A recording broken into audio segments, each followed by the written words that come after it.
Ahí Bueno. puse a grabar, doctora. ¿Cómo? ¿Perdón? A grabar. Pusiste a grabar, ok, perfecto. Después me mandás el link, así lo subimos al aula. Perfecto, sí. Ya, bárbaro.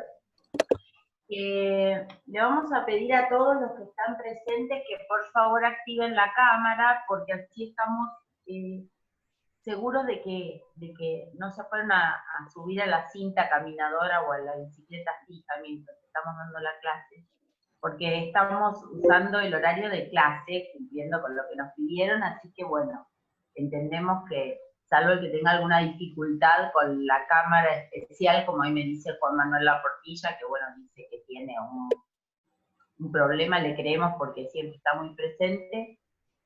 Bueno, les queremos a todos, pero lo bueno es poder hablar con ustedes y que ustedes puedan hablar conmigo, ¿no es cierto? Quería avisarles, bueno, yo hoy estuve subiendo los horarios de toda la semana. Esta semana van a tener clases de lunes a viernes.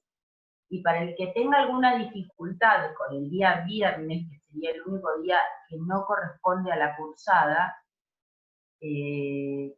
no tiene cámara Aldana, bueno, no hay problema. Para los que el día viernes tengan algún otro tipo de clase o alguna situación particular, esta clase se va a subir al aula virtual para que todos tengan acceso a la misma, y después, si podemos, la vamos a mandar al canal que la universidad habilitó en YouTube, para que también la puedan... Sí, ya avisé, está en la página de Facebook, me están preguntando si pusimos el temario, me están preguntando qué temas van a dar las doctoras Ragonese y Núñez. Si quieren les cuento todos los temas. La doctora Ragonese va a dar restitución internacional de menores y después, yo no sé si ya lo subió o no, va a subir un paper que es una guía de estudio con una excelente compilación de material, y el doctor Núñez va a hablar de sociedades internacionales, y el doctor Juan Francisco Acosta va a dar una clase sobre CIADI, y yo ya les he subido un link para que accedan a un video donde el doctor se explaya sobre el tema de compraventa internacional de mercadería, Viena del 80. Profe. Y lo subí yo, Juan, yo subí el link y está en... Y Juan va a dar clase mañana. Esta semana hay clases todos los días. Yo voy a volver a dar clases, yo voy a dar matrimonio, uniones convivenciales y sucesiones, y voy a dar clases los martes porque el día 23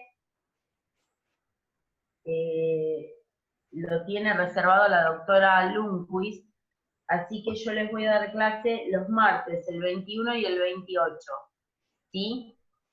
Para dedicarnos a matrimonio, y vamos a dar matrimonio, parte general y ley de la celebración. En la próxima clase vamos a dar efectos personales y patrimoniales y un pantallazo de uniones convivenciales, y luego vamos a dedicarle una clase a sucesiones. Profe, si le parece, dos cuestiones. Primero, las clases, las que dan tanto usted como el resto de los adjuntos, nosotros las subimos al canal de YouTube del CED, para que quienes no pueden participar en estos momentos puedan entrar y verlas. Y por otra parte, le quería consultar si le parece a usted correcto para manejar la clase, que yo le vaya, no sé si prefiere, que yo vaya interfiriendo en los temas mientras usted cierra la idea. Si hay preguntas yo la interrumpo y le consulto, o en caso como ayer, si levantan la mano pueden abrir su micrófono porque los tienen desactivados, pero los pueden activar manualmente, o prefiere usted terminar la clase o la idea y fijarse en el chat. Eso no sé cómo prefiere manejarlo.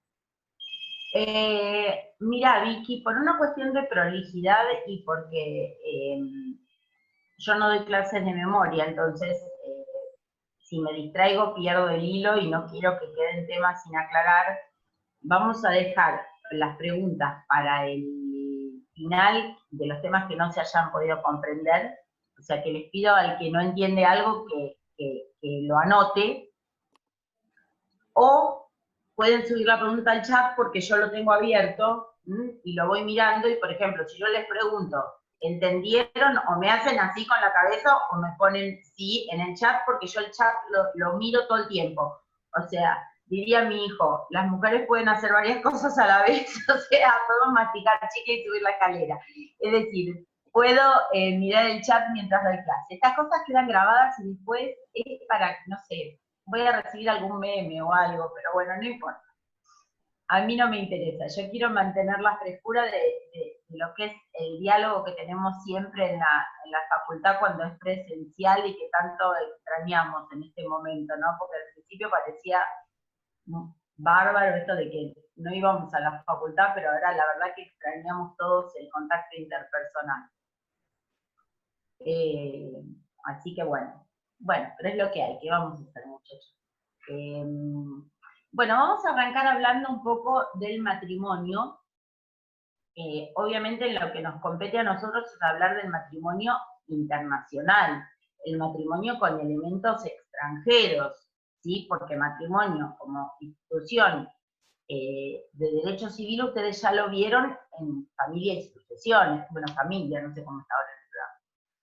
Entonces, debemos comenzar diciendo, a ver, vamos a ver, ¿no? 88 participantes. Muy bien. Perdón, antes que nada, Vicky, no hay ningún problema en que se graben todas las clases y se suban al canal de YouTube del centro. Te estoy dando mi autorización expresa para que graben todo y lo suban al canal de YouTube, independientemente de que después te pido que me pases el link para colgarla en el aula virtual. ¿Ok? Sí, pero si necesita del resto, también después se los acerco. Si necesita del resto Sí, de por favor. los tenemos Sí, todos. sí, por favor. ¿Sí? Por favor. Bien. A todos los que no les funciona la cámara no hay problema. El tema es que tratemos de estar todos viéndonos la cara lo más posible. Bien. Volvemos al tema matrimonio. Con respecto al tema matrimonio, el matrimonio es una institución que requiere... Perdón, ¿no iba a empezar el 45 la clase? No, está publicada... 16, Perdón. 30. No. 16:30. 16:30, de 16:30 a 18 es la clase. ¿Está bien? Como está publicada, doctora.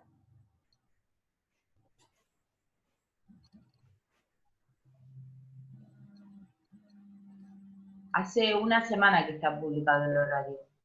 De 16:30 a 18 es la información que a mí me pasaron, la hora y media esa para que me pasaron de la facultad para más que nada cerrar la clase a horario. Sí, es lo que me dio la doctora Arias, así que voy a avanzar.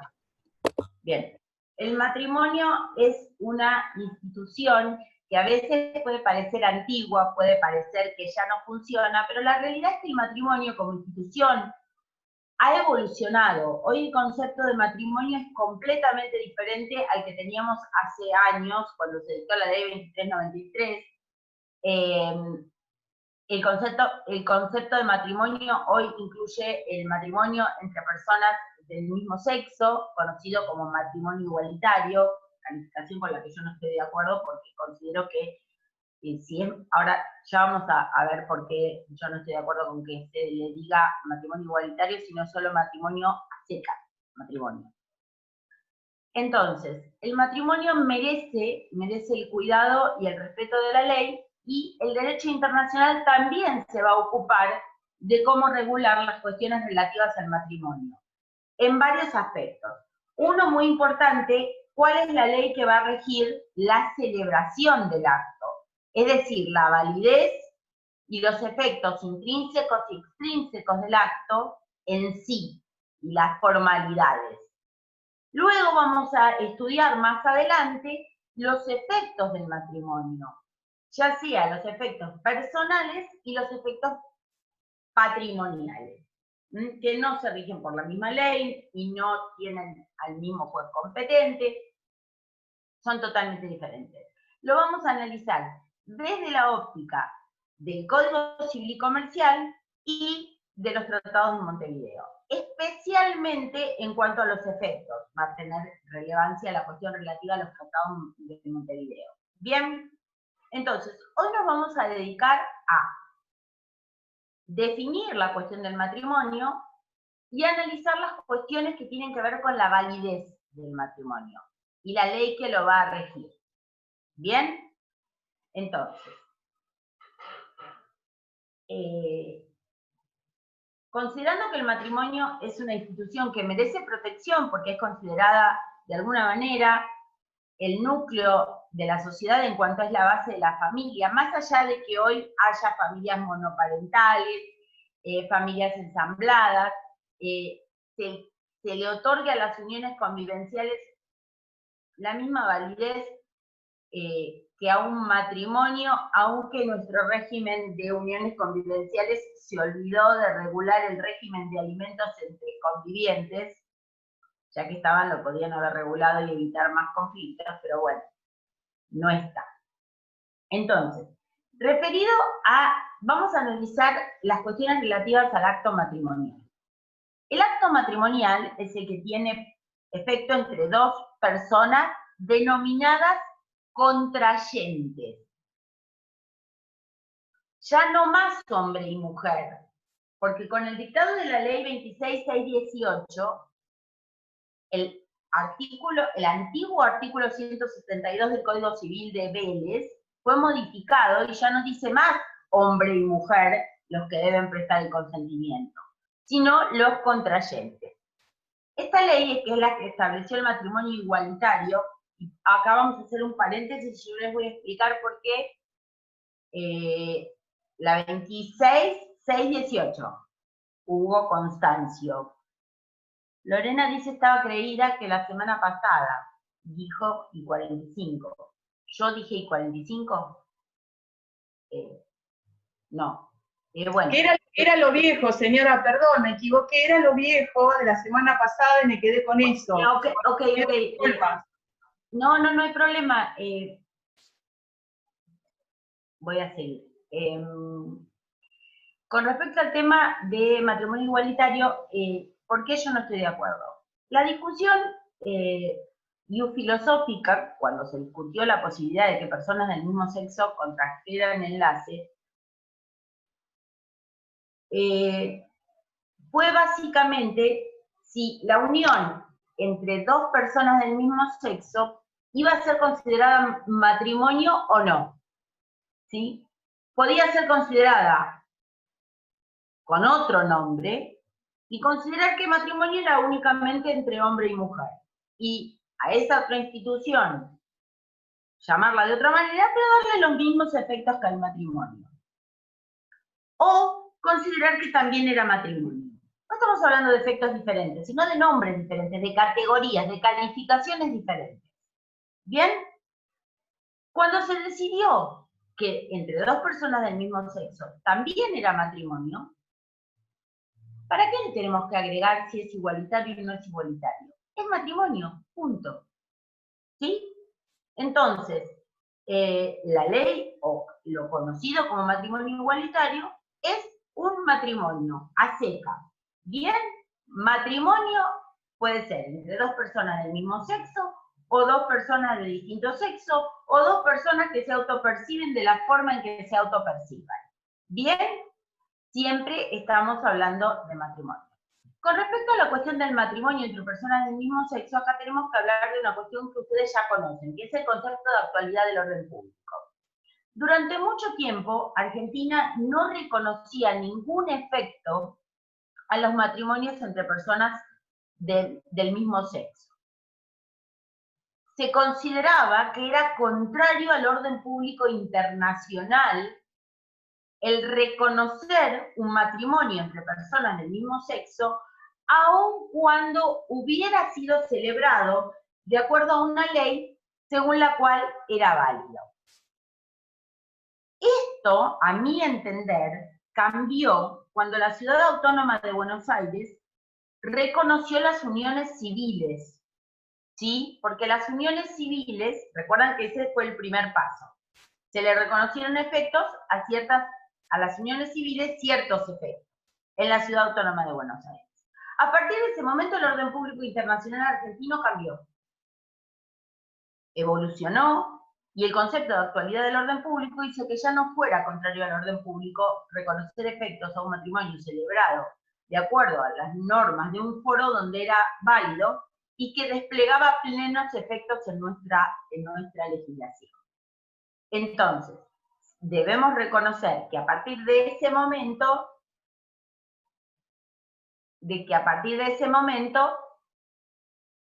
bien Pato, ahí, no sabía. Yo, a partir de ese momento cambió el orden público. De hecho, es una discusión que yo tuve con el doctor Hoffi y le dije, bueno, hoy, cuando se aprobó la Unión Civil, cambió el orden público internacional argentino. Ya no podemos negarle efectos a un matrimonio celebrado en Holanda, por ejemplo, ¿sí? Como lo hacíamos antes. ¿Bien? Empezó con un efecto atenuado y luego tuvo plenos efectos. ¿Bien? Entonces, a partir de ese momento, matrimonio es entre dos contrayentes. Ahora bien, vamos a hablar de la validez del matrimonio. ¿Y qué criterio vamos a utilizar para saber si un matrimonio está bien o mal celebrado? En general hay tres criterios. El criterio de la nacionalidad común de los cónyuges, que ustedes habrán visto que se aplicó en el caso Behrens. Recuerdan ustedes que en el caso Behrens se consideró válido por la nacionalidad común de los cónyuges alemana, a pesar de que el último domicilio conyugal no estaba en Alemania. Este criterio que es utilizado por la mayoría de los países europeos, tiene muchas dificultades. ¿Cuáles son esas dificultades? Que si la nacionalidad no es común, generalmente la norma establece que la que va a prevalecer es la del marido, lo cual es contrario a al menos 5 convenciones de derechos humanos de jerarquía constitucional. Entonces, es muy fácil que nos encontremos con problemas. Las legislaciones europeas esto lo solucionan de distinta manera, pero en general no es el sistema que nosotros aplicamos. El segundo criterio es el criterio del domicilio. Es decir, si la capacidad de las partes se rige por la ley domiciliaria o la ley de la residencia habitual, la validez del matrimonio, del acto de celebración del matrimonio, entonces también se va a regir por la ley del domicilio o la residencia. No ese es el criterio que ha tomado nuestro legislador. El Código Civil y Comercial en esto sigue al Código de Behrens y establece que la ley que va a regir la validez de la celebración y los efectos intrínsecos y extrínsecos del matrimonio es la ley del lugar de celebración. Aunque los cónyuges lo hubieran abandonado al momento de celebrarlo. Es decir, el legislador está condonando o perdonando la posibilidad de que se haga fraude a la ley. ¿Por qué? Porque ¿a dónde nos debemos casar? Ante el oficial de registro civil de nuestro domicilio. Eso es lo que dice el Código Civil y Comercial y lo que decía el Código de Vélez. Ese es el domicilio, la gente que vive de Juan B. Justo para acá se tiene que casar en el registro civil de Independencia y el resto en el del puerto, claramente. Ahora, la norma nos dice que debemos, el artículo, el ex 159 y ahora es el 2622, nos dice que podemos irnos y casarnos en otro lado. Entonces yo siempre le hago la misma pregunta a mis alumnos. A ver, si yo, mi pareja y yo que estamos de novios, decidimos que tenemos ganas de casarnos, bueno, eso cuando no había pandemia, ahora no podemos poner el ejemplo, pero no importa. Nos queremos casar en la isla de, no sé, Isla Vela. no vamos muy lejos, vamos a Brasil.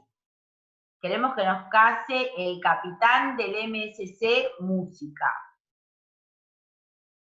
Y tenemos domicilio acá en Mar del Plata. Uno vive en el centro y el otro vive en Constitución.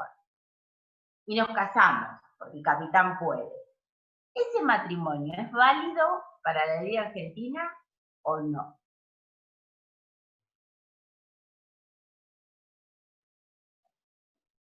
A ver, vamos a hacer una excepción y vamos a habilitar, a ver.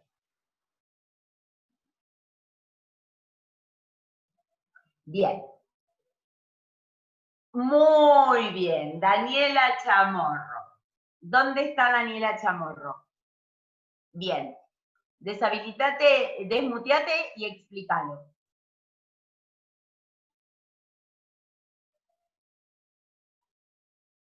No te anda el micrófono, ok, lo explicamos nosotros.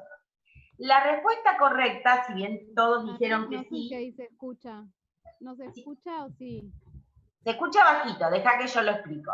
Bueno. Gracias por la contribución.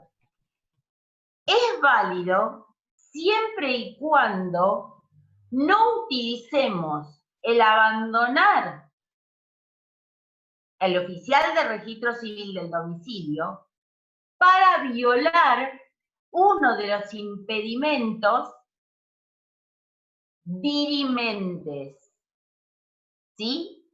Que son de orden público internacional. Entonces, si somos solteros, si no tenemos vínculo, si no participamos en el crimen de nuestro anterior cónyuge, o básicamente si no estamos eludiendo el impedimento de bigamia, no queremos cometer bigamia,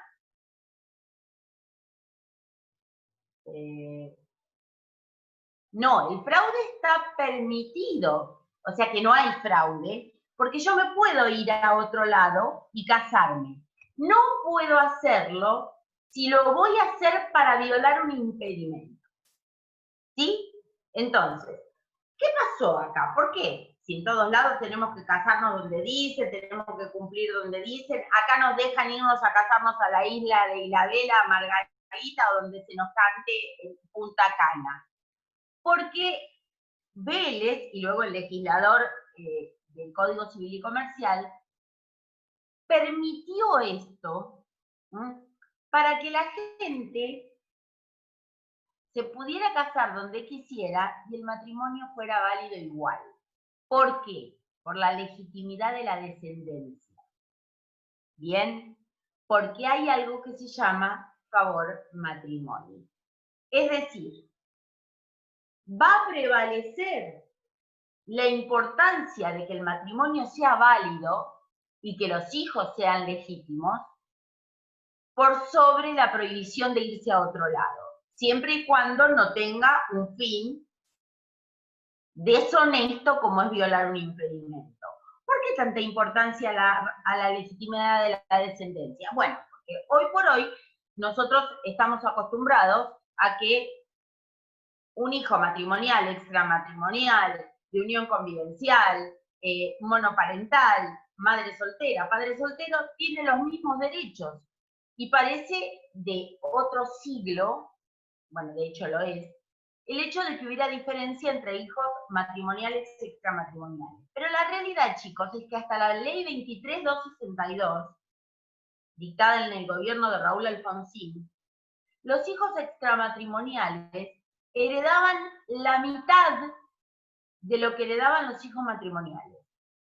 Recibían los alimentos por la mitad. Es decir, que hasta no hace tanto, estamos hablando del año 85, yo sé que a ustedes les parece que son dos reencarnaciones atrás, pero entiendan que yo nací en el 68, o sea que imagínense, en el mismo año que se hizo el Live Aid, que ayer fue el aniversario, ¿viste? Somos como dinosaurios ya nosotros. Pero acá veo gente que se debe acordar de esas cosas, no todos son niños. Entonces, las diferencias eran pero tan aberrantes, que se prefería dar validez al matrimonio por encima de las cuestiones formales. Y ni les digo, en la redacción original del código, donde se hablaba de los hijos incestuosos, sacrílegos y adulterinos. A ver, incestuosos, los que se tenían en violación de algún vínculo familiar. Sacrílegos, los que se tenían con algún miembro del clero, quiere decir si el papá era un sacerdote o la mamá era una monja consagrada. Y los adulterinos, los que eran producto de una relación adúltera. Recuerden que hasta no hace mucho el Código Penal penaba el adulterio para la mujer habiéndolo cometido una sola vez. Y el hombre, si mantenía manceba, o sea, a largo plazo, en otro lado o adentro de su casa. Eso a mí me resulta interesante pensar cómo era que tenía una manceba dentro de la casa y la señora sabía. Entenderíamos que no, la señora no sabía, si no, no sé cuál era el supuesto, pero bueno, esos hijos no tenían derecho. O sea, el legislador hacía caer sobre el niño la culpa de los padres. Sí, el chico no tenía derecho a reclamar nada. O sea, una cosa que hoy nos parece imposible de que pasara. El que quiera agarre un código viejo de Vélez y con la redacción original y va a ver que no les estoy mintiendo. De ahí el permiso de ir a casarme a otro lado y que mi matrimonio siga siendo válido siempre y cuando no sea para violar normas imperativas del foro. ¿Estamos de acuerdo? Todo el mundo entendió por qué me puedo ir a casar a otro lado, pero no cuando lo estoy haciendo para violar. Claro, exactamente. Si se viola algún impedimento dilimente, el matrimonio es nulo de nulidad absoluta. Si se viola un impedimento dilimente, que es la edad mínima y la imposibilidad de darse a entender para el sordomudo que no puede darse a entender por escrito, o sea que no puede manifestar su voluntad, es de nulidad relativa. Ahora bien, con respecto al tema de la edad mínima, tenemos que hacer un paréntesis. Cuidado con los matrimonios entre niños, ¿sí? Eso es contrario al orden público internacional. Los matrimonios que se establecen en algunas comunidades gitanas y en algunos pueblos musulmanes, donde se dan en matrimonio niñas muy pequeñas a personas adultas, que es algo absolutamente aberrante, no va a ser reconocido. ¿Recuerdan cuando hablábamos del orden público, cuando daba el derecho extranjero, daba más que nuestro máximo o menos que nuestro mínimo?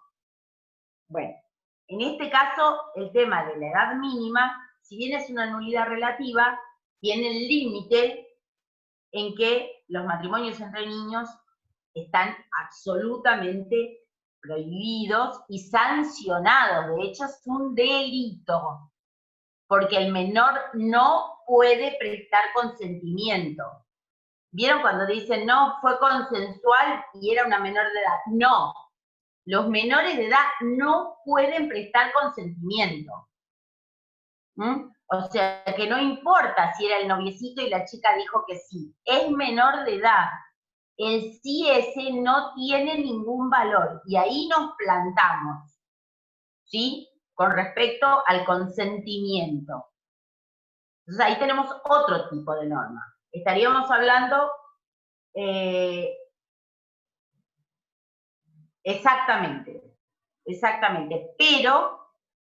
pero respecto al consentimiento, a los efectos civiles, la edad son 18 años, que es lo que dice el Código Civil y Comercial.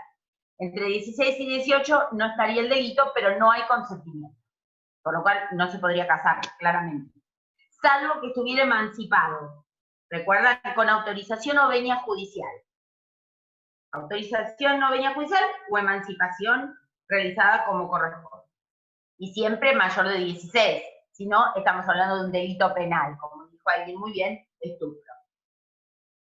Edad núbil es a partir de que es respecto a las niñas, que y tiene que ver con el desarrollo físico, ¿sí? Con la posibilidad de reproducirse, más que nada. Pero son conceptos que no tienen hoy por hoy validez jurídica. Acá lo que tenemos que hablar es de consentimiento. Quiere decir que sería la edad de 14 años, porque son las edades que fija los tratados de Montevideo. Bien, y aparte ahora no estaría, está en la cuestión de los 13 años cuando el niño es considerado adolescente, pero para prestar consentimiento, chicos, 18 años, salvo autorización judicial o emancipación. Y eso es solo posible a partir de los 16. O sea que una niña de 11 años, 13 años, como se ven en algunos casos que se hacen públicos, nos olvidamos. Eso no va a pasar. Bien, entonces, en el Código de Vélez, el artículo 159 y 160, que eran los que se referían a la realización del acto matrimonial frente a los oficiales del registro civil, del domicilio, y que se podía uno ir para contraer matrimonio, siempre y cuando no lo hiciera para violar leyes imperativas del foro, refería a los impedimentos del 166. Hoy está todo en el 2622, en una redacción menos completa que la que tenía el Código de Vélez, pero establece las mismas prerrogativas y las mismas premisas. No nos podemos ir para violar el Código Civil y Comercial en sus impedimentos. Con respecto a cómo se presta consentimiento. El consentimiento se debe prestar en forma clara ante el interrogatorio, y las personas que no puedan darse a entender deben hacerlo mediante alguna manera que no deje dudas de que está prestando consentimiento. Si hubiera algún inconveniente con el idioma, el código establece expresamente que se le debe proporcionar a la parte que no hable el idioma español un intérprete, de manera tal que a quien está celebrando el matrimonio no le quede ninguna duda de que la persona está expresando su voluntad de casarse. ¿Bien? Entonces, los contrayentes deben expresar en forma fehaciente y previa lectura de los artículos pertinentes su voluntad de contraer matrimonio. Todas estas cosas que parecen una pavada y uno va al registro civil y escucha, tienen muchísima validez a los efectos de las nulidades matrimoniales. Ejemplo, hay legislaciones que prevén nulidades respecto a las formas matrimoniales, y el derecho canónico, por ejemplo, es muy amplio. Aunque nadie lo sabe, pedir la nulidad canónica es mucho menos complicado de lo que parece, porque vamos a ir a la causal más extrema, y que siempre fue siempre nos dio mucha gracia eso a todos, en la cátedra, especialmente al doctor Koch y a la suscripta. Hay una causal de nulidad del derecho canónico que se llama reserva mental. ¿Saben qué es la reserva mental? La reserva mental es alegar que el matrimonio es nulo porque cuando yo me estaba casando y diciendo que sí me quería casar, en realidad yo estaba pensando que no me quería casar. No estaba tan convencido. Entonces, eso que dije, lo dije con una reserva mental. Anda a probarlo. Pero es causal de nulidad en el derecho canónico, lo cual es fantástico, porque es una cosa de locos. Pero bueno, por eso les digo que todas las formalidades del matrimonio, por ejemplo, hubo una época en que se había puesto de moda que la oficial del registro civil fuera el lugar donde se celebraba el matrimonio. Eso era en el siglo pasado, cuando había fiestas, antes del COVID, donde la gente se juntaba y esas cosas. Bueno, eso es ilegal. Porque el libro de registro del registro civil no puede salir de la oficina del registro civil. Y acá vamos a hablar de la excepción. El matrimonio, para ser válido, debe ser realizado en presencia de 2 testigos, ¿sí? Los testigos son el equivalente a lo que eran las proclamas del derecho francés y el derecho español, para evitar que la bigamia. ¿Por qué? Porque no hay un registro nacional de matrimonios. Entonces, si uno se casó en Mendoza, después va y se casa de vuelta en Santa Cruz, lo puede hacer y es bígamo y nadie se va a enterar. Porque no hay un registro nacional donde uno consulte si fulano de tal está casado o no está casado. ¿Bien?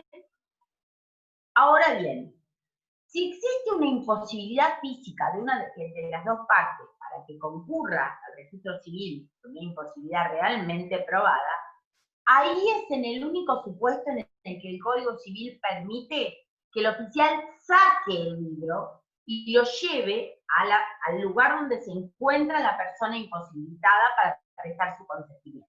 En este caso, se requieren 4 testigos de la celebración del matrimonio en esta situación atípica, como es el matrimonio in extremis, mortis causa, o cuando una de las personas esté realmente imposibilitada. Ese es el único supuesto en el cual puede salir el libro del registro civil.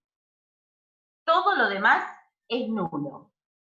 Es decir, que cuando se hacía esto de que iban a la quinta y lo hacía una oficial del registro civil de Santa Clara del Mar, en realidad era una ficción, porque el matrimonio ya se había celebrado en la sede del registro civil. ¿Estamos de acuerdo? ¿Por qué? Porque si alguien lo saca, y no es el supuesto de la incapacidad, y no hay 4 testigos, ¿sí? El matrimonio es nulo, chicos. ¿Ven la magnitud de lo que produce? Es nulo. Y hoy, si bien no tiene efecto respecto a la descendencia, sí lo tiene respecto del régimen de bienes, por ejemplo. ¿Bien? Entonces es muy importante saber si el matrimonio fue válido, a ver si el bien es ganancial o no es ganancial, y si me corresponde o no me corresponde, ¿sí? Con lo cual debemos asesorar bien a la gente de que no haga pavadas, porque estas cosas son normas imperativas, ¿sí? De hecho, algunos los consideran normas de aplicación inmediata, y yo considero que los impedimentos dirimentes son normas de aplicación inmediata. Bien, esa es una apreciación totalmente libre. Entonces, respecto de cómo se celebra el acto, alguien lo mencionó por ahí cuando hablamos de si se podía casar o no en el barquito. Bueno, barquito es una forma de decir porque son cruceros de 3 cuadras, pero no importa. Alguien dijo, es válido si se hace de acuerdo a las formalidades del lugar donde se celebra. Sí, es correcto. Más allá de que la posibilidad de casarme afuera sea un favor matrimonio y que elude el tema del fraude, respecto de las formas, debemos decir que las formas que hay que respetar son las formas de la ley del lugar de la celebración. Porque acá rige el principio locus regit actum, o, como corresponde decirlo, lex loci regit formam actus. Es decir, la ley local rige la forma del acto. Quiere decir que si yo me caso en otro lado, válidamente, porque no estoy violando ningún impedimento, sino que lo hago porque se me cantó, debo cumplir con las formalidades del lugar de la celebración. Y aunque las formalidades del lugar de la celebración sean menores que las que pedimos nosotros, van a ser considerados válidos. Esta es una norma que venimos heredando de la época de Vélez. ¿Y por qué está permitido? Porque como Argentina era un país con muchísima inmigración, y a partir de la ley 2393 el matrimonio en Argentina fue laico. De hecho está prohibido reconocer efectos a matrimonios religiosos. Lo que está permitido expresamente, que no puede ser prohibido en ningún supuesto, es que terminado el acto matrimonial, las partes hagan concurrir al registro civil a un ministro del culto para que les haga una bendición. Eso está expresamente previsto en el código, para que así, luego de celebrado el acto matrimonial. Entonces, ¿por qué nos conformamos con la forma de otro estado si la forma puede ser, si es en España, solamente religiosa? Porque Vélez quería que la gente que vino a vivir y que se quería casar en forma religiosa, lo pudiera hacer, más allá de que en Argentina, en la época de Vélez se podía, y la ley 2393 lo conservó esto, es decir, adhirió el matrimonio laico, pero permitió que quien se casó en España de forma religiosa, ese matrimonio tenga efectos en la República. ¿Sí? Entonces, yo me caso afuera, me caso en forma religiosa, tiene efectos en la República. Ahora, y acá vamos a hablar de las cuestiones que se generaron con respecto a esto. Hay dos fallos muy importantes de dos matrimonios que se celebraron en forma religiosa sin el previo paso por el registro civil. Estos casos están en el libro del Dr. Hoff y con lo que dice ahí alcanza y sobra, el que quiera buscar algo más, pero no hace falta, ya bastantes fallos van a tener que estudiar con respecto a la cuestión de la jurisdicción en acciones matrimoniales, que les voy avisando que acá vamos a hacer un paréntesis, antes de volver sobre los casos Bartolomé Sánchez y Loita de Graves. Ustedes habrán visto lo que están consultando la página, el aula virtual, que veo que son muchos los que se entran a la página con la habitualidad, que hoy subimos el caso Manuela Rosas de Egea, y habíamos subido el caso Solá, y voy a subir el caso Ulloa, y acá terminamos en un caso que ya se subió en la primera parte para jurisdicción, que es el caso Vélez. El caso Manuela Rosas de Egea se subió porque tiene que ver con la jurisdicción en acciones matrimoniales, cuando lo que se hacía era, mientras en Argentina existía solamente el divorcio 67 bis, que en realidad no era un divorcio, era una separación de cuerpos, el previsto por el 67 bis de la ley 2393, ¿qué hacía la gente? Se iba y se divorciaba en Uruguay o en México o vía México y se casaba en fraude a la jurisdicción y a la ley argentina. ¿Por qué? Porque el juez competente y la ley aplicable era la del último domicilio conyugal, y el último domicilio conyugal lo tenían en la República. Durante mucho tiempo se discutió la categoría de estos matrimonios frente a la ley argentina. Se discutía si eran nulos, si eran anulables, o si eran inoponibles, es decir, que tenían plenos efectos en todos lados menos acá. En el caso Manuela Rosas de Egea, muy importante, siguiendo un voto del doctor Argentino Barraquero, se resuelve que esos matrimonios fraudulentos son inoponibles a la ley argentina. No nulos ni anulables, inoponibles. Es decir, para la ley argentina no tienen efecto. Esto se fue modificando, se fue resquebrajando con los casos. El primer caso Solá, Ulloa, Zapata, que no es Zapata Timberlake, y termina con el pleno reconocimiento en el caso Vélez, donde hay un divorcio y segundo matrimonio en el extranjero, cuando se considera que la jurisdicción argentina dejó de ser exclusiva. Por eso es que le subí el caso Manuela Rosas de Egea, y le subí el caso Solá, voy a subirles el caso de Ulloa, verán si ya lo tienen. Y la vía por la que entró ese resquebrajamiento, antes de que se reconociera el divorcio vincular, en cuyo momento ya se dejó de tener interés en la cuestión del divorcio, porque a Argentina le cambió el orden público y no nos importaba dónde se divorciaron, si ya le reconocíamos validez al divorcio, va entrando por la vía previsional, es decir, reconociéndole efectos, o sea, derechos previsionales a las viudas fraudulentas. Bien, que es por donde también entran los derechos en el caso Bartolomé Sánchez y Leutersen de Graves. Volviendo al tema de las formalidades de la celebración del matrimonio, en el caso Bartolomé Sánchez, que es del año 57, el señor Bartolomé Sánchez y la señora Laura Pérez, el señor Bartolomé Sánchez era cubano-español, se casan por iglesia. Y el cura, el sacerdote, vamos a decirlo más elegante, se olvida de pedirle, de cumplir con la ley, y pedirles el certificado de matrimonio civil. Y los casa igual. En el año 1914. Estuvieron casados 40 años. Cuando muere el señor Bartolomé Sánchez, la señora va a pedir su pensión de viudedad. Hoy suena tan antiguo, pensión de viuda. Ahí se entera, yo imagino que la señora le tuvieron que traer un pulmotor en aquella época cuando se enteró que nunca había estado casada, sino que había estado viviendo en pecado con su marido por 40 años, había tenido 3 hijos.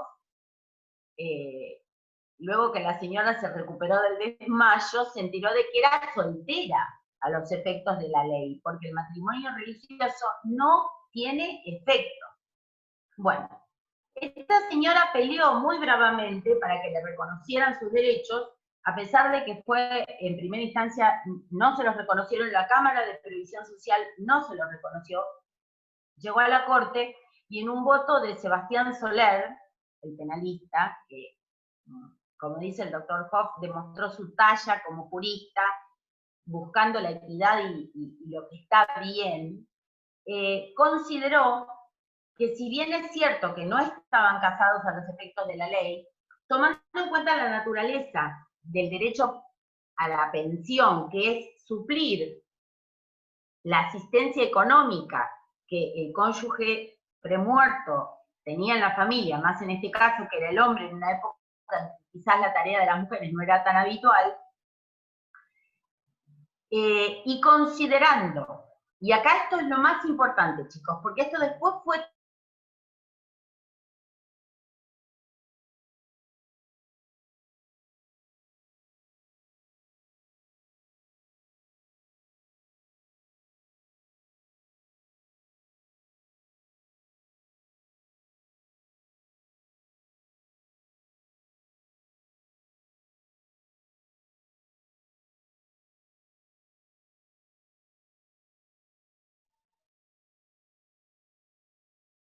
que la señora firmaba de Sánchez. Como debería firmar yo, si le diera bolilla al apellido de mi marido, pero no lo hago. Entonces, porque mi marido se llama Sánchez de apellido.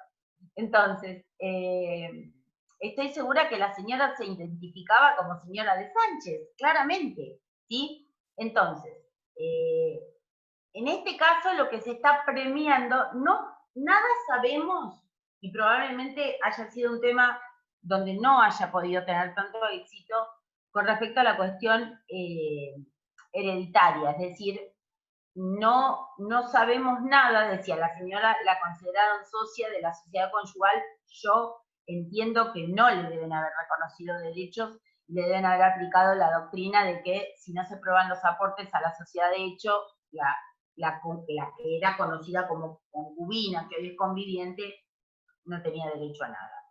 Solo sabemos que se le reconoció la pensión. En el caso Kravetz, Linda Leutersen de Kravetz, también está en el libro del doctor, y con lo que está en el libro del doctor alcanza y sobra. Este caso fue resuelto en el año 75. Es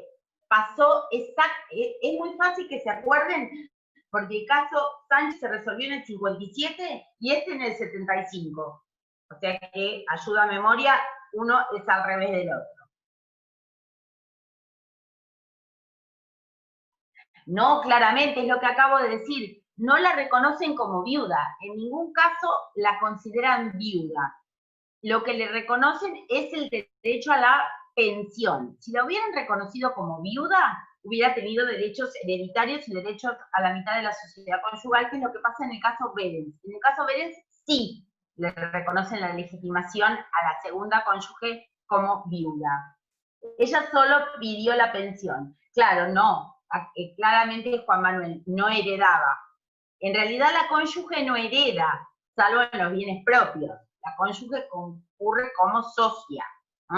En el único supuesto donde la cónyuge es heredera a la par de los hijos es cuando se trata de bienes propios del otro cónyuge. Eso lo sabemos. ¿Todo el mundo sabe eso? Estoy preguntando, che. Todos saben que las cónyuges no son herederas de los bienes gananciales, son dueñas del 50%. Y de los bienes propios concurren en la misma proporción que los descendientes. ¿Sí? O de los ascendientes si no hubiera descendientes. Bien. En el caso Kravets se trataba de un matrimonio putativo entre personas de culto judío. Esta gente que era extranjera se casó ante el rabino, hicieron su matrimonio, rompieron la copa, pisaron abajo de la kipá, pisaron la copa, la rompieron, festejaron, pero nunca se casaron. Le pasa lo mismo a la señora Leutersten de Kravets. De hecho, el caso está caratulado Kravets, Linda Leutersten de. Y la señora no era Leutersten de Kravets, era Leutersten a secas, porque nunca se casó. Bueno, aquí se le aplicó el mismo criterio, considerando la apariencia, la permanencia en el tiempo, la familia que se había formado, esa unidad, donde la señora siempre estuvo casada, donde siempre hubo ánimos. El tema, chicos, es el ánimo, la voluntad de permanecer en matrimonio. Acá Cristina Páez nos dice que página 250 y 251, en Berens no estaba casada legalmente y le voy a decir por qué. Porque el último domicilio conyugal de Berens con la primera esposa era en Argentina. Y si hubiera considerado que para poder divorciarse la jurisdicción argentina era exclusiva, el divorcio alemán y el segundo matrimonio alemán se caían. Lo que pasa es que en el caso Berens se cambió el criterio y se consideró que la jurisdicción del juez del último domicilio conyugal, cuando se le agregó la del domicilio del demandado, dejó de ser exclusiva y pasó a ser concurrente. Y por eso se asume que en el caso Berens era competente el juez alemán, por el cambio ocurrido en el mismo caso Berens, que luego recibió reflejo legal. ¿Estamos de acuerdo? No sabemos qué fue primero el huevo o la gallina, porque en realidad, en el caso Berens es donde se dice, no, ya ahora, al haber agregado, además del último domicilio conyugal, el del domicilio del demandado, ampliamos la jurisdicción y no es más exclusiva. Entonces, es concurrente, pueden entrar otras jurisdicciones. ¿Está claro esto? Bien. A ver, sigamos. El matrimonio a distancia. El Código Civil y Comercial regula el matrimonio a distancia, que es aquel que ocurre cuando uno de los dos contrayentes no está en el lugar donde debería estar, o sea, para ir a casarse ante los oficiales de registro civil del domicilio. Y no sé por qué les agarró un apuro y se quieren casar. Entonces, el cónyuge que está ausente, es decir, que está en otro lado, tiene que prestar su consentimiento de acuerdo a las formalidades de qué estado. Del estado donde está. Cuidado con eso, Si bien va a ser hecho valer acá, las formas que debe respetar son las de allá, donde esté. Presta su consentimiento y hay un plazo de caducidad. No, la suma de jurisdicciones concurrentes no da una jurisdicción exclusiva. Bruno, no. Ya lo dijimos cuando se enseñó jurisdicción. La naturaleza de la jurisdicción exclusiva es diferente a la de la jurisdicción concurrente. Entonces una sumatoria de jurisdicciones concurrentes no nos da como resultado una jurisdicción exclusiva. Volvemos al matrimonio a distancia. Entonces, el cónyuge que prestó su conformidad a distancia tiene un plazo de caducidad, es decir, que el día 90 caduca y desapareció el matrimonio, ¿sí? Esto no lo dice el libro del Dr. Koch, por eso hago hincapié. Es un plazo de caducidad. El día 91 no hay ninguna chance. ¿Bien? Y como son términos del Código Civil, son días corridos. Hay 90 días para hacer llegarle al juez del lugar donde debió celebrarse la documentación que verifica que se celebró el matrimonio. ¿Bien? ¿Dónde se considera celebrado el matrimonio? Es importante por los efectos del primer domicilio conyugal, respecto de los bienes, hay una serie de factores que son importantes. Se considera perfeccionado cuando esa documentación llega al estado donde originariamente debió celebrarse el matrimonio. ¿Estamos de acuerdo? La conformidad se lleva al juez oficial del registro civil del lugar del domicilio de las partes, que es donde debió celebrarse. Hay que hacer llegar esa documentación. Para que valga acá, voy respondiendo a las preguntas de Lorena Rodríguez diciendo, repito, ya lo aclaré. Las formas son acá las nuestras y el que está en otro lado de acuerdo a las normas del lugar donde presta conformidad.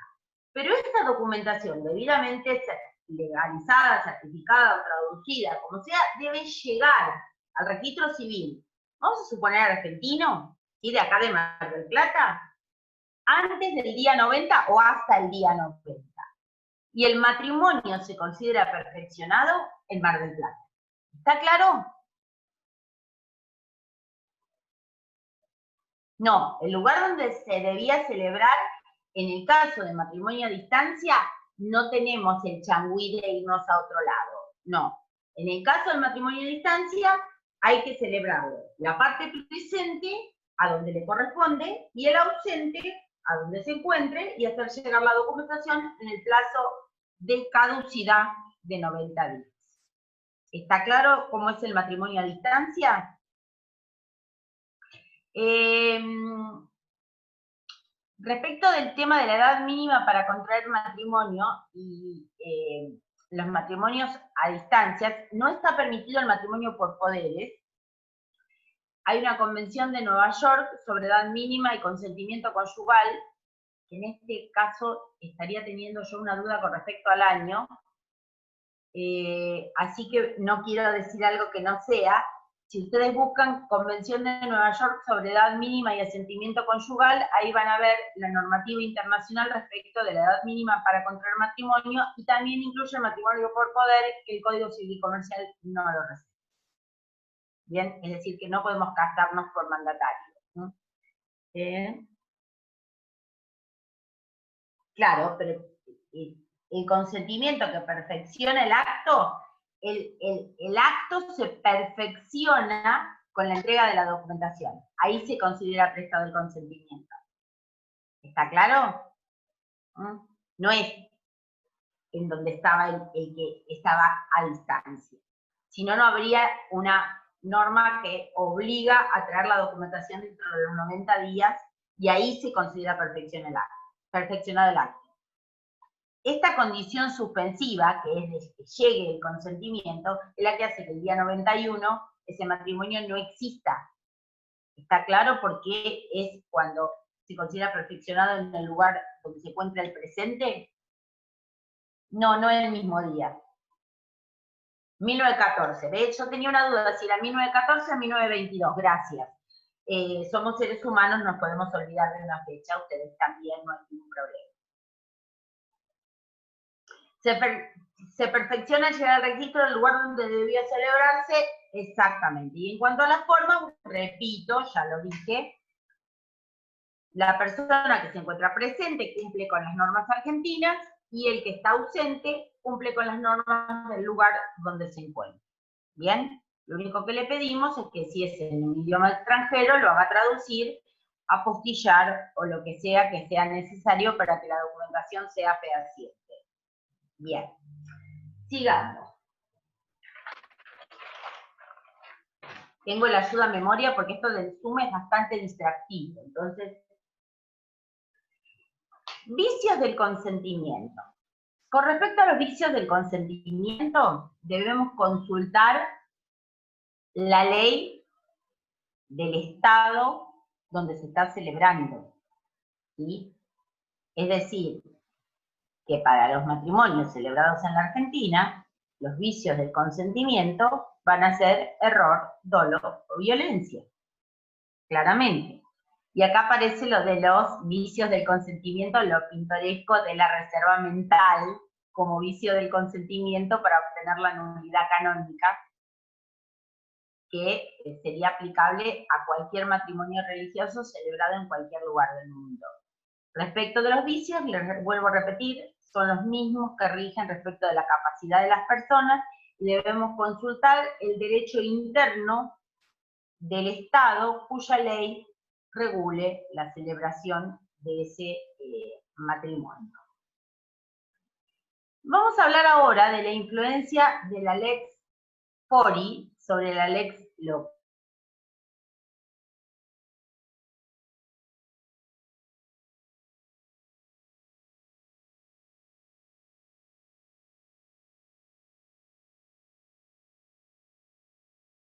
Está sujeto a esta condición suspensiva,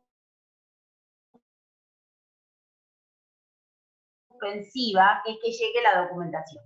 Es perfeccionado cuando llega la documentación. La pregunta es de Juan Ignacio Camaño, si no se perfecciona no existe, no es que sea nulo. No, no es nulo, es inexistente. Por eso dijimos que se considera perfeccionado donde se prestó el consentimiento, que es cuando llega la documentación. ¿Está claro?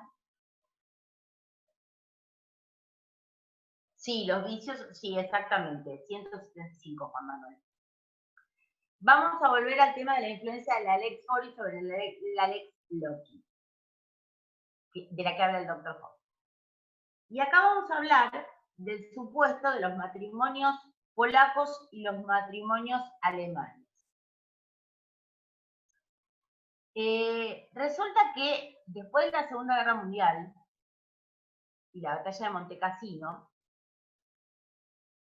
donde murieron muchísimos soldados polacos, ustedes recuerden, el que no lo recuerda se lo contamos, que Italia era parte del eje. Alemania, Italia y Japón estaban en guerra contra los aliados.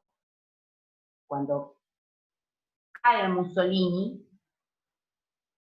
Italia queda un poco, por ser prudentes, desordenada. Imagínense que a Mussolini lo mataron colgándolo cabeza abajo, junto con su, bueno, primero lo mataron y después lo colgaron cabeza abajo junto a su amante, la señora Petracci, así que había un poquito de desgobierno en Italia. Bueno, muchos soldados polacos que se quedaron en Italia se enamoraron de italianas y visto el desorden institucional, se casaron ante el capellán de lo que era su regimiento. Había un sacerdote, se casaron. ¿Era válido el matrimonio en Italia celebrado en forma religiosa? No.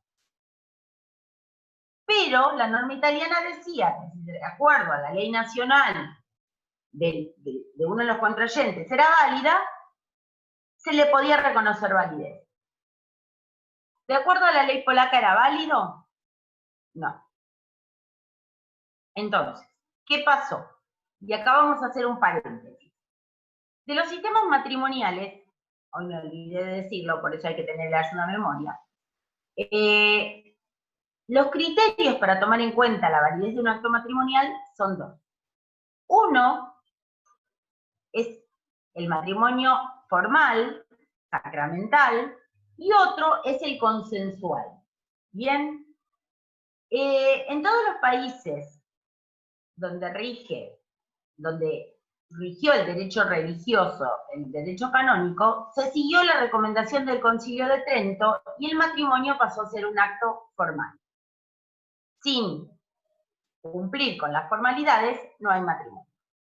Mientras que los protestantes, y hoy quedó este criterio para el common law, el matrimonio es consensual. Es decir, que la manifestación de voluntad de vivir en matrimonio alcanzaba. Si bien hoy no es tan así, y se requieren ciertos matrimonios, todos habremos visto en alguna serie de televisión que mi amigo se ordenó para casarme por internet. O sea, las formalidades son mucho más laxas que lo que es en todos aquellos estados donde rigió el derecho canónico.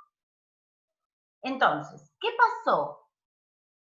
Bueno, hoy por hoy hay muchas legislaciones que siguen manteniendo la cuestión de que la convivencia con voluntad de vivir en matrimonio tenga luego efectos matrimoniales, como el derecho boliviano a las uniones entre indígenas. En Brasil se reconoce que pasado determinado tiempo de convivencia se transforma en matrimonio, siempre que no haya un impedimento, o sea que hay muchos estados. ¿Qué pasó con los matrimonios polacos que no eran válidos ni de acuerdo a la ley italiana ni de acuerdo a la ley polaca? Y resultó que por diferentes cuestiones, la validez de estos matrimonios debió ser juzgada por tribunales ingleses, donde regía el common law. Con lo cual, para los ingleses, esta gente estaba casada, claramente casada. De hecho, si ustedes leen libros más antiguos, en Inglaterra, en la época en que los matrimonios se arreglaban entre las familias de clase alta, los jóvenes se escapaban para casarse en Escocia, donde regía el matrimonio consensual, y se casaban frente al herrero de Gretna Green, que era una localidad particular que se usaba para casarse. Y una vez que se habían escapado y habían manifestado frente al herrero de Gretna Green su voluntad de casarse, a nadie se le ocurría en la vida dudar de que estaban casados. Bien, estaban casados. Entonces, los jueces ingleses, ¿qué dijeron? Son válidos. Esta gente está casada. Expresaron su consentimiento delante de un sacerdote del regimiento, están casados. No hay dudas. ¿Qué dice el doctor Hoff? Si un juez argentino tuviera que juzgar estos casos, ya no sería posible porque no creo que quede nadie vivo de esa época, pero es un ejemplo. Y pudiere de alguna manera encontrar un punto de conexión alternativo. ¿Recuerdan cuando hablábamos de los puntos de conexión no acumulativos alternativos, donde nosotros elegíamos el que fuera más favorable a la validez del acto? ¿Vieron cómo todo tiene que ver con todo en esta materia? Es fantástico. Por eso es tan importante la parte general. Después se aplica en cada una de las instituciones. Bien. Si le encontráramos un punto de contacto con el common law, cualquier punto, o con alguna ley según la cual, o jurisprudencia según la cual el acto fuera válido, el juez debe reconocer la validez. Quiere decir que la ley del fuero, es decir, lo que el juez va a resolver, va a tener efectos sobre la lex loci, que es ¿cuál? La ley del lugar de la celebración. ¿Bien? Si es más favorable, es para declararlo válido. Sí, Lorena. ¿Cómo que llegan a intervenir jueces ingleses? Y vaya uno a saber, porque se han ido a vivir en Inglaterra.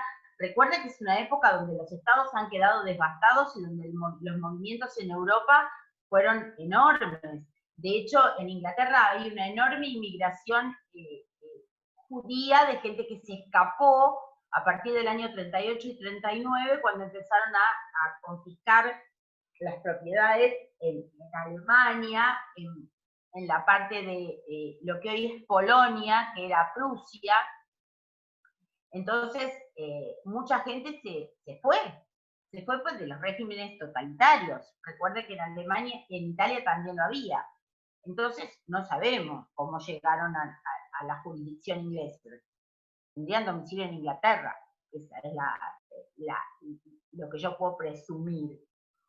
De hecho, es muy común. Si ustedes estudian, van a encontrar que, de hecho, al día de hoy, hay muchas familias descendientes de personas que se escaparon de los regímenes totalitarios que llevaron a la Segunda Guerra Mundial.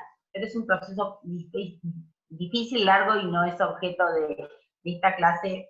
Si quiere, un día damos una clase de historia que a mí me encanta, pero no es el objeto. El tema es que según, para los jueces ingleses, estos matrimonios eran válidos. Lo que es accidental que hablemos de los jueces ingleses, en el sentido de que podrían haber sido jueces de otro estado de common law que reconocieron el matrimonio consensual. Bien, es un ejemplo. El segundo ejemplo es el de las circunstancias especiales. Y también pasó en la época de la guerra. Ustedes recuerden que luego de la caída de Berlín, el que no sepa muy bien del tema, les recomiendo seriamente, no forma parte de las obligaciones de la cátedra, pero a los que sean cinéfilos y no hayan visto la película La Caída, que es una película alemana, que es excelente, ha recibido un montón de premios,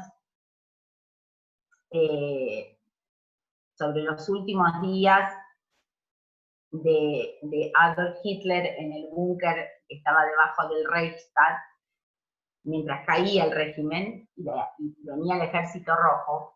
Es una visión bastante clara de lo que pasaba en Alemania en ese momento. No se olviden que Berlín quedó absolutamente devastada, y luego Alemania fue partida en pedazos para ser repartida entre los ganadores. Hubo gente que se quiso casar en ese momento y en ese despelote, es decir, se quisieron casar.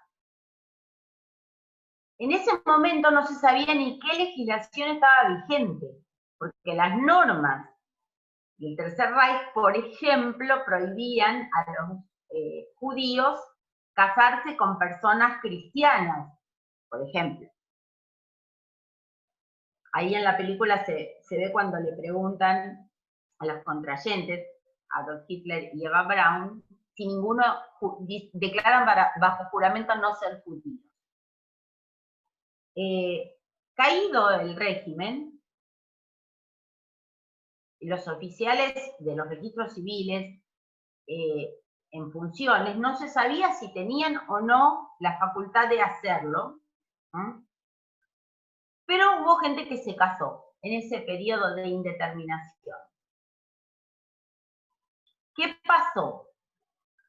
Cuando estos matrimonios tuvieron que ser juzgados por jueces de distintos estados, consideraron que, de acuerdo a la ley de la celebración, podían o no ser válidos, pero de acuerdo a la ley del fuero, sí lo eran, considerando que se mantuviera la apariencia, la no bigamia, el haber expresado el consentimiento, y se reconoció validez a estos matrimonios celebrados en tiempos de guerra, sin casi un ordenamiento jurídico que los sostenga. Bien, entonces vemos que en todos los casos y ante la duda, siempre lo que rige es el más absoluto favor matrimonio. Siempre. También hay un trabajo que quiero que lean. Ah, no. Está cerrado Impresiones, ¿no es cierto? No pueden conseguir apuntes. Si no me equivoco, están haciendo envíos, tienen abierto un local en la zona de Güemes. Todo eso la información se puede encontrar en el Facebook. Lo que pasa es que, por lo que sé, muchos somos de afuera. me incluyo, yo también soy foránea. Entonces por ahí se me va a complicar la adquisición, porque a distancia no vamos a poder, pero si vemos, Bueno, si usted nos comenta cuál es ¿cómo se dice? El archivo que nos va a ofrecer, yo me comprometo a tratar de conseguirlo y avisar en caso de que pueda conseguirlo. sí, yo en realidad lo que puedo ofrecerles es, si a ustedes les parece, porque va a pasar lo mismo con el caso Zapata-Timberlake. El caso Zapata-Timberlake yo lo tengo y en impresiones está el fallo de cámara, que es el que a mí más me interesa, porque si ustedes lo googlean, lo primero que van a hacer es googlearlo, van a encontrar el de la Corte, y el de la Corte es una porquería, yo no lo quiero, salvo por la cuestión de derecho extranjero, yo quiero el voto del doctor Gustavo Bosser, el fallo de cámara.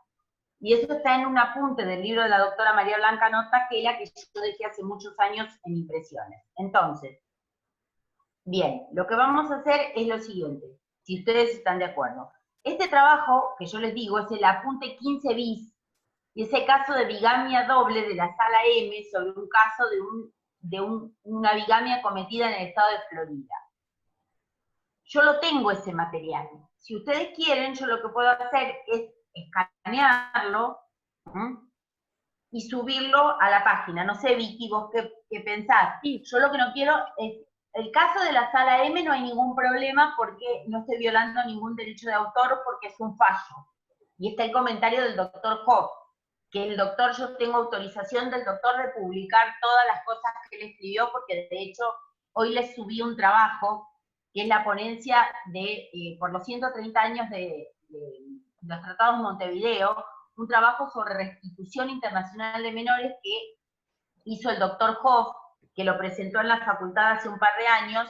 Ese trabajo me lo facilitó él, es de lectura obligatoria sobre restitución. Así que el trabajo, el 15 bis, yo lo puedo subir con el comentario del doctor Hoff porque tengo autorización del doctor. Perfecto. El caso Zapata,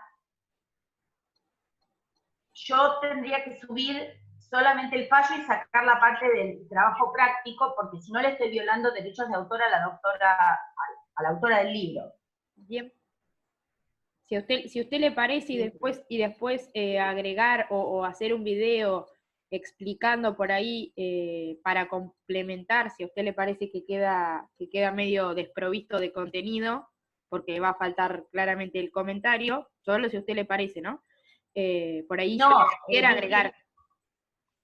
El comentario del caso de la Sala M está en el apunte. Y respecto al caso Zapata lo voy a explicar yo.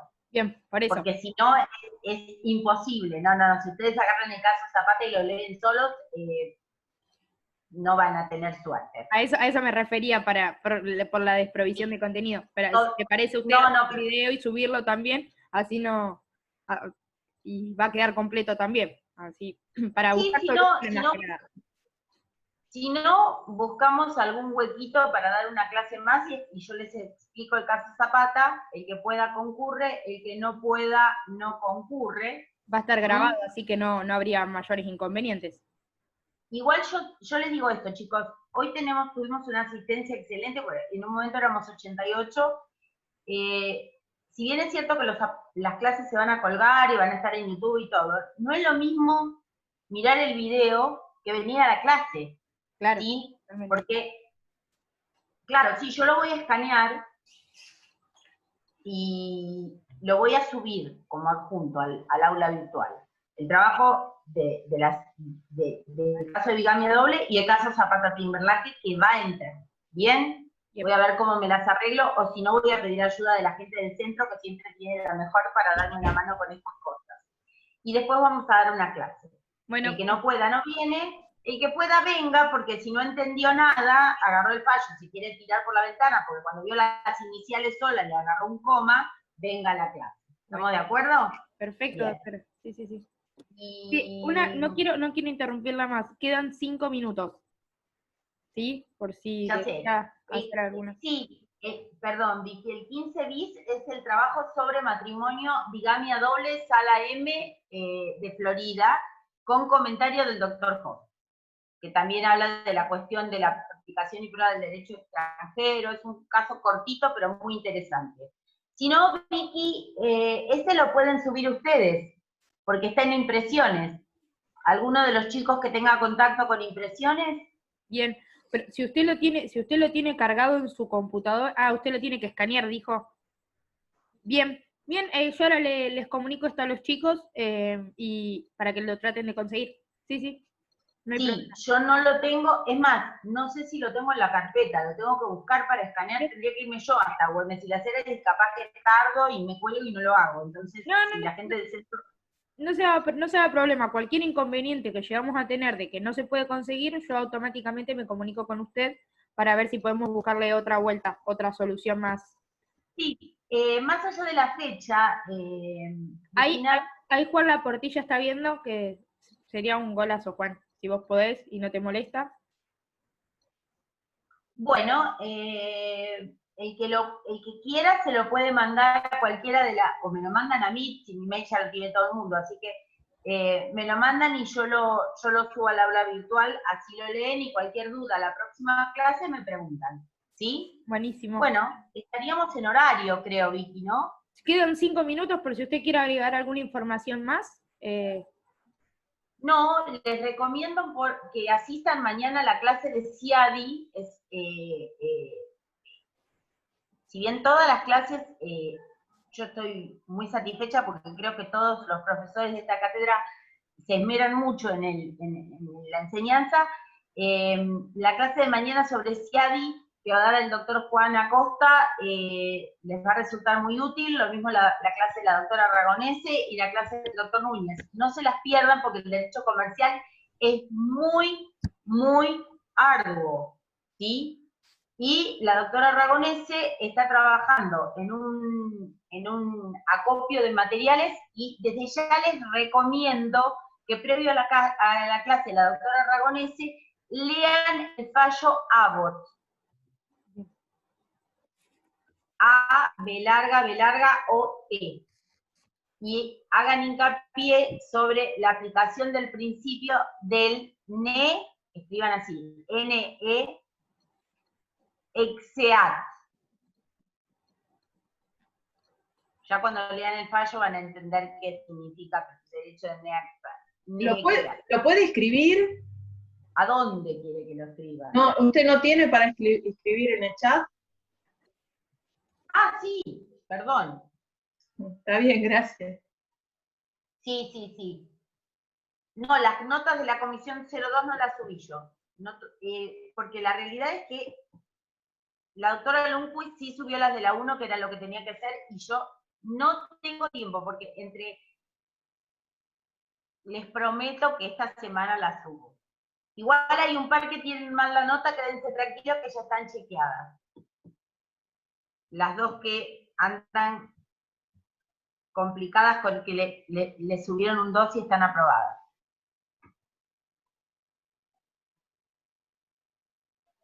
No, los fallos obligatorios los voy a poder subir después de que todos los ayudantes me pasen sus fallos y no puedo garantizar que sea esta semana. Señor Hatchfondo, no le puedo asegurar que va a ser esta semana. Estamos subiendo los fallos, pero hasta que todos los profesores no vean qué es lo que efectivamente se puede dar o se puede subir, no puedo darle el fallo, la lista de fallos completo. Sí le digo que la va a tener unos cuantos días antes para poder manejar. ¿Alguna cuestión más? Que quedan 2 minutitos. Y el fallo es Abbott. De restitución son varios.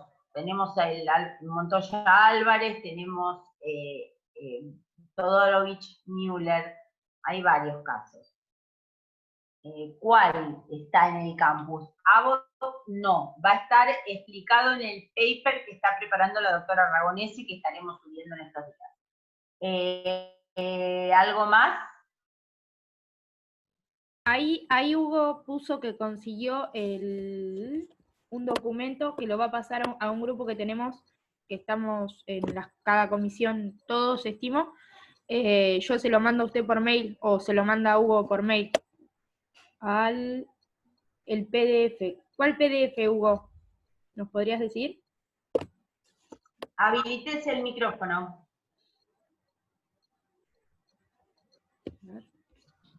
Hola, doctora. El 15 bis, el Buenísimo. PDF, el Ah, 15 bis.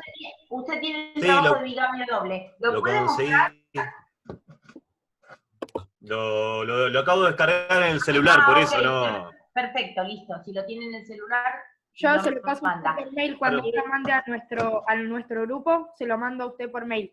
Si le parece, si usted Bueno, puede colgar en el campo. escuche, tengo que hacer una aclaración.